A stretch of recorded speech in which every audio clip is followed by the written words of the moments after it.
Coming up, the secret tunnels that could date back to the reign of King Henry VIII discovered under a school in Chelmsford. I'm going to carefully step down and go in. Oh, wow. An update from our dig at the Ness of Brodgar on Orkney. In my dreams, it could be a stone circle, but I still think it's all up for grabs. And Derek and Lawrence are getting hands-on with historic crafts. This is the Time Team podcast with Helen Geek and Martyn Williams. And later on, as I mentioned, you will be hearing from John Gator, who's in Orkney at the Ness of Brodgar, at the site of the Time Team dig that is happening right now. We're trying to get to the bottom of determining what those incredible geophysics images actually are. Is it a stone circle? Is it a double curved cairn? We're digging to find out. And if that's something that you want to follow in more detail as it happens, then being a Time Team member is the best way to do it. We've got constant progress updates from the site as we continue our excavation. And being a Time Team member as well also means that you're funding the archaeology that we're doing there, meaning you're contributing to those amazing discoveries. And you're going to be in Orkney next week, aren't you, Martyn? That is the plan. Yes, I am very much looking forward to it. Going to be bringing you a few episodes, actually, of the podcast from Orkney, including, and I think we'll do this next week, some question and answer episodes. So if you've got a question about the Ness that you'd like to ask any of our experts there, so John Gator's there, Jackie McKinley is there, Nick Card from the Ness of Brodgar is there. Send your question through the chat section on Patreon and we'll get some of those questions answered. Now, sometimes the best archaeological discoveries happen by accident, and workers repairing a ha-ha in the grounds of Newhall School near Chelmsford in Essex came across something remarkable. The school was built on the grounds of King Henry VIII's Tudor Palace of Beaulieu, and the workers stumbled across the entrance to a tunnel, along with pottery, bones, glass bottles and more, which could all date back to the Tudor period. Checking out a secret, possibly Tudor tunnel, that sounds right up Martyn's street, so he jumped at the invitation to explore them for himself. Under my feet is where Time Team were digging back in 2009. I'm in the grounds of probably what is the most famous palace you've never heard of. This is Beaulieu, an amazing building, once owned by Henry VIII. It is incredible, this whole site. It's now a school and has been a school for a very, very long time. They were working on this site. In fact, they were working just over here. That, where you can see the fences in the background, that is the site of a ha-ha, which is a sort of sunken wall. They were working on that site when they discovered something amazing. Possible Tudor tunnels. They don't really even know exactly what they are or when they date to. All they know is that they are worth further investigation, and they were part of what would have been a huge palace complex that would have surrounded me. I would be standing in the courtyard of that palace right now. So I'm here to find out a little bit more about it and hopefully have a little look at the tunnels themselves. I'll start then by going straight to the top and the school's principal, Catherine Jeffrey. So we've always known that this was the home of Sir Thomas Boleyn, and that Anne Boleyn, this was her family home, that she was here in the past, and we've got various artefacts that have been discovered in some of the cellars under the main building.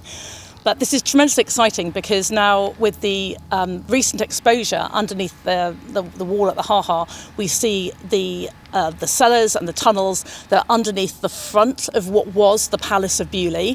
So this was the Tudor palace on which Hampton Court was modelled. Obviously our history department, our theology department, all very excited about the latest find. And we're having a geophysics survey undertaken because, as you'll see at the front of this, what's now the grand main building was actually the back of a quad. So the more significant buildings are actually under this lawn and this driveway at the front of the school. So we hope to keep digging this time and hopefully make some more interesting historical finds. Time to have a look for myself. And Sarah is here. You're the head of history. Yes, that's correct. You are the perfect person to show this to me then. So this is it then? Yes, these are the tunnels that we've discovered. So we've got one here and then one further along. We're so excited to have found them. This is so amazing. So what can you tell me then about how this is constructed and what these tunnels might have been used for? Right, well, we discovered them when we were looking at repairing our ha-ha wall, and then we discovered the arch, and then used the technique that I'm sure you're familiar with of air spading to kind of excavate some of the soil out of here. And just in this small area, we found a huge amount of pottery, glass, fragments of bone. So they've been really exciting finds for us to have all these artefacts. And as you can see, we've actually only excavated a small amount back. So for so much to be discovered in that small area is really exciting for us, and we're just eager to find out more about them and what they were used for now. Yeah, and how far back do you think then that they might go? Well, that's the thing, we don't actually know. We'd be really excited to get some sort of geophysics survey done to actually see where potentially they go back, how far back towards the main school building they go, and kind of whether there's anything else in there of interest for us to discover. Well, I know there's another one further down here. I can just see the principal walking towards it. So I'm going to try and make my way down past this wall that's being repaired at the moment. And you're like my guide here, allowing me to go in. Okay, can I go in there? Yes, you can. That if you. All right. The bricks on the side there. Okay, I'm going to carefully step down and go in. Oh, wow. Yeah, it's being shored up with some wood. It probably goes back, I don't know, a couple of metres down here. For now, though, excavation works had to stop while the experts are consulted. But how are these tunnel-like structures discovered in the first place? Simon Boddy's the school's head gardener who'd been overseeing repairs. At the start, we had the ha-ha wall that is run along the ditch side here that was leaning out. It was like, wow, we have found the palace, because it was like, we didn't think it was this far forward. With all the time team found, we thought it was further back. But we had a few inklings on the top of the grass. We saw a few bricks, but we didn't know what it was until we dug down. As you know, when you don't know until you find and reveal what we found. And it was really exciting to find, actually, this is the palace. A palace that back in 2009, Time Team was keen to learn the extent of. A number of trenches were dug which exposed foundations, giving us an idea of what the palace would have looked like, something that student Tabitha has been telling me about. This is an artist's impression of what the actual Tudor palace would have looked like in Henry VIII's time. So what we can actually see behind us is just the back of the palace, and it actually would have come forward a lot more and been quite impressive. And the tunnels actually match up with the certain towers and points we can see here, and we are actually trying to match up where each point would have existed. When Time Team were here in 2009, they were actually digging in this area, and they found the octagonal stones and bases that would suggest that this is an accurate representation of what the Tudor palace would be. And they did dig around the chapel and found in this area and found an altar stone that again suggests it would be an accurate representation. And they found drainage and sewage systems that would suggest that this area was the royal quarters of the palace. So how do these tunnels, or whatever they might be, fit in with what we know about Beaulieu Palace? And is there a way of dating these newly discovered structures? That is so cool in there, I have to say. It's amazing. They don't go back that far, but they could, I think. And that's what they want to try and find out a little bit more about. They've managed to pull so many finds out of these tunnels, and I want to go and see them for myself. Well, here are some of the things, the hundreds of things that we found in the tunnels, if they are tunnels. And we've got bottles, we've got a lot of glass, we've got tiles, we've got all sorts of pots, and we're beginning to get things that are in one piece, which there are lots that are fragmented. So we've got examples of all sorts of things. We don't really know the dates of most of this stuff because it's all got to be looked at. But it appears that most of it, or some of it, is Tudor. But we need to get it looked at to find out. To have this hall here, it's like, it may look like just like old bottles and bits of pottery and tiles and things, but it's not. Everyone is like a treasure, and it's each of them have got a story to tell us, and so we just have to open up the book. Well, the book's been open for us, and now we're going to find out about it. There is so much history in this building. Honestly, it is incredible. They've discovered the tunnels just over there by the ha-ha. In the building itself, It is a treasure trove. There is so much history here, but what amazes me is there's still so much that we don't know about this building. It is, as I said, probably the most famous palace that you've never heard of. There's so much history here, and I can't wait to learn more about it. I think we need to do a bit more investigating. Wow, that is amazing what they've found there. And it's incredible to think that those tunnels, with all their contents, were there under the lawn just as Time Team was digging there a few years ago, or many years ago now, as part of the documentary Henry VIII's Lost Palaces. And because we were there for a few days, I became quite familiar with the ha-ha. Some people there had never come across the term ha-ha before, and it had to be explained. It's right in front of the house, and it separates the flat inner lawn right next to the house from the lower grounds outside. So I suspect that flat inner lawn has been built up, and the tunnels might have been the easiest way to create that uplift. But what a finds trap they've turned out to be. And it reminded me, that having a lot of storage space, it can blur the line between things being stored and therefore being gone back to and used again and again, and things being discarded and therefore left as rubbish for archaeologists to find later on. And I often put things in my garden shed thinking that's storage.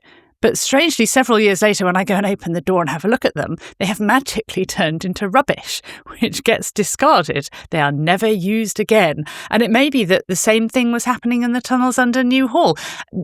Every tunnel is exciting, and I'm so keen to hear about more of them. I have heard many stories about secret tunnels in my time, but if you have a story about a secret tunnel, please do get in touch. Maybe we could put them all together and come up with an answer. Time Team is on site then on Orkney, part of our Northern Isles adventure, and we're at the iconic Ness of Brodgar, once the heart of Neolithic Orkney. And we're there at the request of Time Team's geophysics legend, John Gator. He's fallen in love with the area and its history, and he's made it his mission really to do his bit to unravel its mysteries. Yes, now John's been using a variety of geophysical techniques to scan the area around the Ness, and he came across this in the data, an almost perfect circle, about 8 metres in diameter, with something set exactly at its centre. But what is it? Is it a stone circle? Could it be a double-curved cairn? We can only find out by digging it. So thanks to the support of Time Team members, that is what we're doing. And John is on site now. Hello, John. How's it going? Good afternoon. Can you see me? We can see you, we can hear you, and it looks beautiful. I look beautiful. Something like that. Well, in the background, you can probably see the Hoy Hills in the clouds. Yes, we can. Just about. And look the other way, at the far end of the field, just in front of the Time Team flags, is the trench. Wow, what a beautiful, beautiful place. Yeah, it was pouring with rain for 8 hours yesterday. An absolute nightmare as we were setting up when the machine arrived. Oof. But the JCB driver did a wonderful job, and the trench is now open and all the archaeologists are in, troweling away like mad. Now, we were speaking to Jackie McKinley a couple of weeks ago, and she says she's got a bet on with you. She thinks it's a double-curved cairn. What do you think it is? Well, I never like to put a big bet on. I know. I mean, I've been telling people it could be a garden folly. Could be a World War II gun emplacement. In my dreams, it could be a stone circle. But listening to the archaeologists, I think the consensus seems to be that it could be a central burial cairn, a burial kist within a cairn. And what we're seeing are the remnants that have been left of the ring surrounding the central burial. But I still think it's all up for grabs. And is it going to be easy? What are conditions like? Well, it's easy if it stays like this and the midges stay away and the wind drops. But we're in Orkney, so it's going to be a challenge. I know that this is something that could be this double curved cairn. It could be this stone circle. It could be some World War II gun emplacement, and we simply don't know. If it is, though, one of these, one of the options that means it's either the stone circle, either the burial cairn, what would that mean for our understanding of what the people of the Neolithic were doing in Orkney at the time? What's different is the Ness is basically a complex of rectilinear Neolithic buildings built largely within this large Great Wall. This anomaly is totally different in character, and it could represent a phase that hasn't been seen within the main Ness complex before. It could be a sort of the end of the Ness, something from the late early Bronze Age. It might be late Neolithic. The dating gets very, very tricky, but it's the fact it's something different to what they've been digging for the past 20 years, and it may sort of be the bookend, give a different chapter to the story. Have burials been found before? Not within the Ness, no. Burials are not known on the peninsula anywhere. Go to other parts of Orkney and you've got a variety of burials, chambered cairns, obviously you've got Maze Howe and so on. But yes, different parts of Orkney there are a variety, but nothing here on the peninsula of the Ness. So that's really exciting, isn't it? And John, I know that you've moved house to go and live on Orkney, and you've got a deep commitment to the place. But what can you sum up what it means to you to be digging at the Ness of Brodgar, to be finding something new in the place that's now your adopted homeland? Yeah, I first came to Orkney sort of 50 years ago, and it's just so different. I'd like to say it's really incredible scenery. The beaches, the whole landscape, the coastline, you're always near to the sea. And the people are just so friendly. We leave the car open. In fact, you can leave your keys in the car. The house is left open overnight. It's just a wonderful place to live. It's also got 2 breweries, 2 distilleries, and a gin palace. What more could you want in life?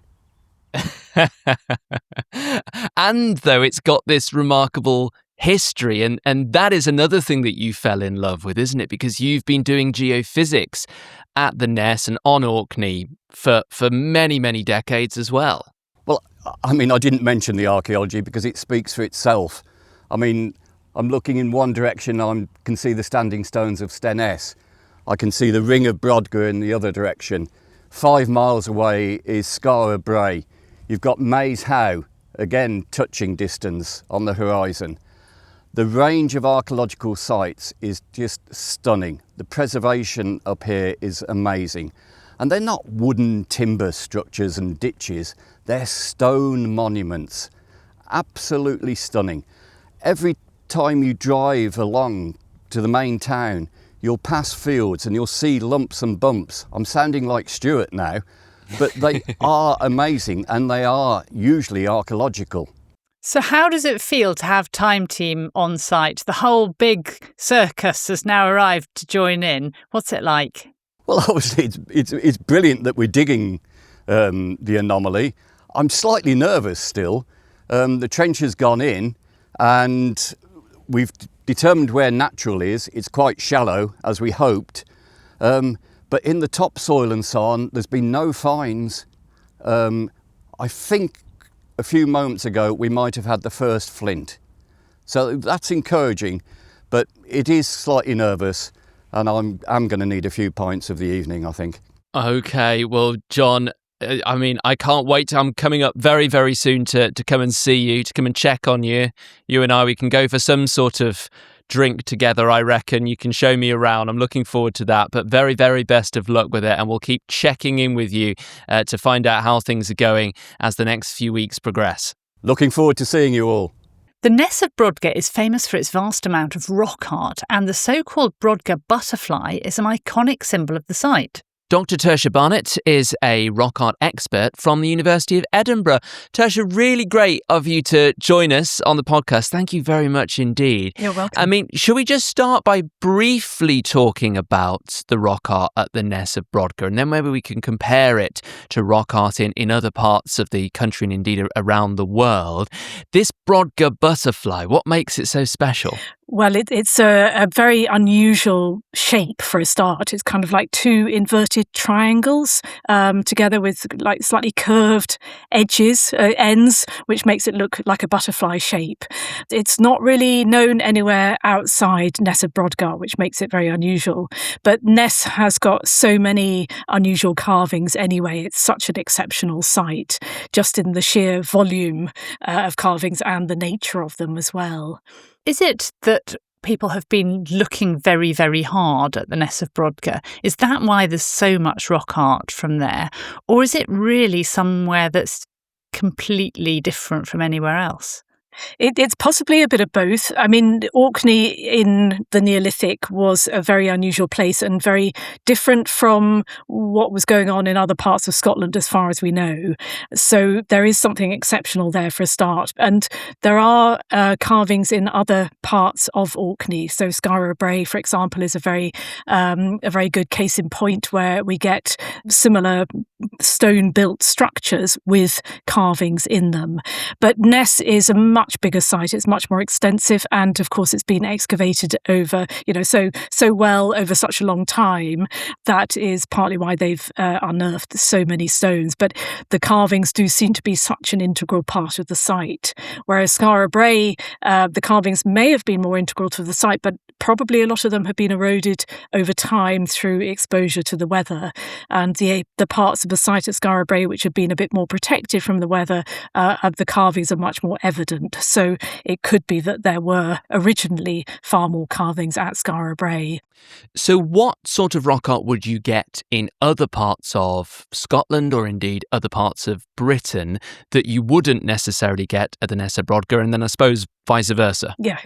Well, let's start with the Ness, just to kind of summarise the carvings at the Ness. I mean, they use a range of techniques, both a technique we call pecking, which is basically repeatedly striking the rock surface with a hard implement to create little marks which eventually create a shape. So we have pecking, we have pick dressing, which is just picking the surface of a stone to kind of change the texture and look of it, and a lot of incised carvings as well at Ness.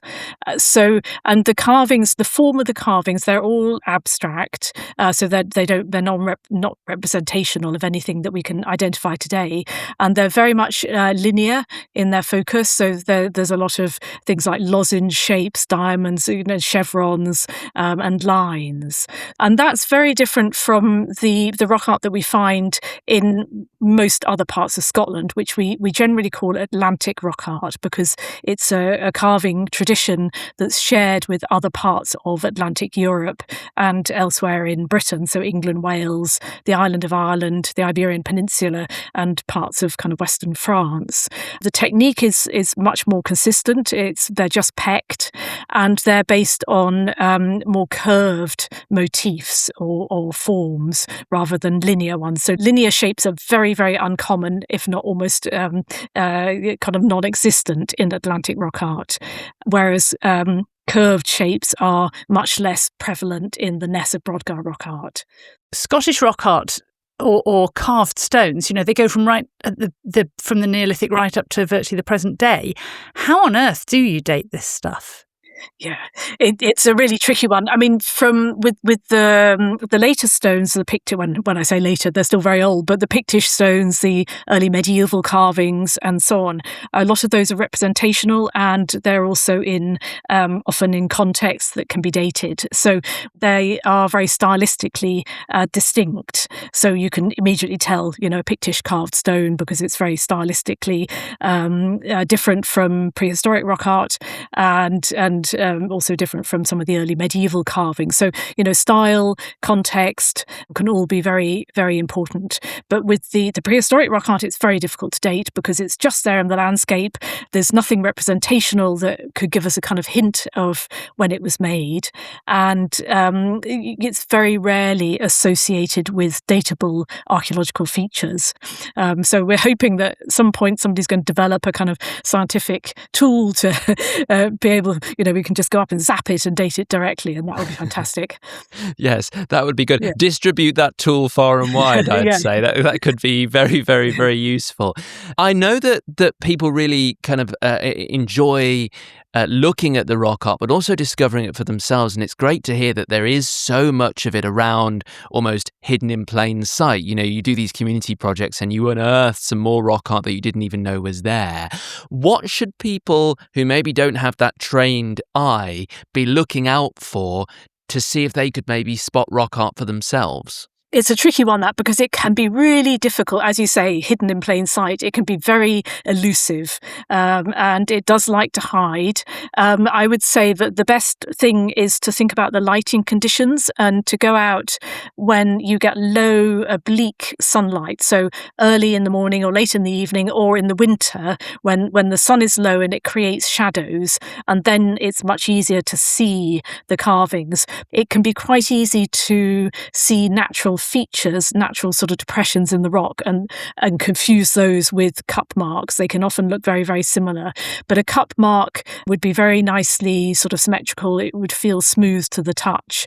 And cup marks might be surrounded by one or more concentric rings. They can have grooves coming from them. But it does take a little bit. You have to kind of get your eye in a bit. So I would suggest just going out and, different lighting conditions and just seeing what you can see. But also be aware that rock art often gets, it could be on quite low-lying stones and will often get covered in turf and vegetation. So it can be very easy to just walk straight past it without seeing anything.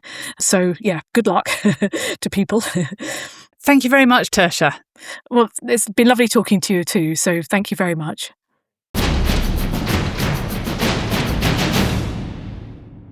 Learning about history and archaeology can be really, really great fun, especially when you get hands-on, whether it's because you've got a trowel in your hand on a dig or because you're having a go at an ancient craft. And with that in mind, we've sent Time Teams Derek Pittman and Lawrence Shaw to a festival where members of the public get the opportunity to do just that. We are at Butser Ancient Farm in Hampshire, surrounded by a plethora of buildings through the ages. But today, we're not here for that. We're here for a Makers Festival, and we're surrounded by craft. We are, and there's such a beautiful array of different crafts and traditional skills that are being put on display today. So we thought we'd give you a quick tour around, just to give you an idea of what we're exploring. So come and have a look at the first one. First up, we've got charcoal production taking place as we're here. And obviously we all know how important charcoal is for things like metalworking and other industrial activities across the ages. Here, Kevin is making beautiful artifacts out of leather, a huge variety of different things from across the ages. And one of the more exciting or visually impressive activities is the woodworking area. So we've got an Anglo-Saxon ship plank being produced here on the left in the same style that would have been done at Sutton Hoo, and some lovely wood turning there with the lathe, also traditional lathe. And right next door, we've got a beautiful dry stone wall, which is going up by the minute. And I can't wait to see what this looks like when they're done. It's going to be lovely. Yeah, it'll be nice to see the progression throughout the day. You mentioned at the start that we're surrounded by a number of different buildings, and Butser Farm is known for reconstructing everything from Neolithic houses all the way through to a Roman villa. And on our left here, we've got two beautiful Anglo-Saxon longhouses there. I know, and speaking of the Anglo-Saxons, there's some very recognisable figures over here. Regular viewers of Time Team will surely recognise this guy, and they've been very kind and they're going to let me try one on. Don't get it stuck. I'll do my best. Right. Give it a hand. All right, I'm in. Seriously? How do I look? You look scary. I wouldn't want to see you charging at me with that on. I feel quite powerful, so I think I'm going to finish up in this. Yes, good. But as we progress our way through here, we start to move on to the more nuanced crafts and activities. So glass bead making, wool production and processing, and then into the area where you'll probably feel most at home, Derek. Yeah, this is the good stuff because they've got a metalworking area, but it's not just one bit of metalworking, it's through the ages. We've got Iron Age right the way through to Saxon smithing going on. And this is why we're here today, really, to work with these guys, to see what they get up to and have a look at how people would have made iron in the past. That's it, and we're joining Joe, who's just behind us here, and his team to look at, specifically looking at making an Anglo-Saxon spearhead, with some of our lucky Patreon competition winners as well. So lots going on, lots to explore and learn. It's going to be a really good day. I think we're in for a treat, and it's already started. Are you going to wear that all day? I think so. Okay, wish me luck. Yes, very best of luck, Lawrence, and thank you, Derek. By the way, a full-length YouTube video of what they've been getting up to there at Butser will be coming out very soon. You know, I love hearing about people who are recreating, or in some cases, keeping alive ancient crafts, because at one end they're producing beautiful objects, you know, real works of art. And at the other end, they're often doing good experimental research, which Butser has always been at the forefront of. So what a lovely opportunity. And the weather looked perfect too. Yeah, it really, really did. What a nice day it was for them. Right, I reckon we're about done here on the Time Team podcast for this week. Next week is going to be really, really good fun. I'm going to be on Orkney, where our Ness of Brodgar dig is very much in full swing. So I'm going to be there bringing you plenty from that. And I am looking for Ness of Brodgar related questions for our Time Team experts. So if you are a Time Team member, just head to the chat section on Patreon for that. And don't forget as well that Patreon is the place where Time Team members can keep up to date with the dig as it happens. We've got regular Dig Watch updates, loads more from the site, and you can really kind of go there and feel like you're part of the team. We do hope that you can join us there on Patreon or when we're back on the next Time Team podcast. Until then, take care and we'll speak to you soon. Bye. Bye-bye.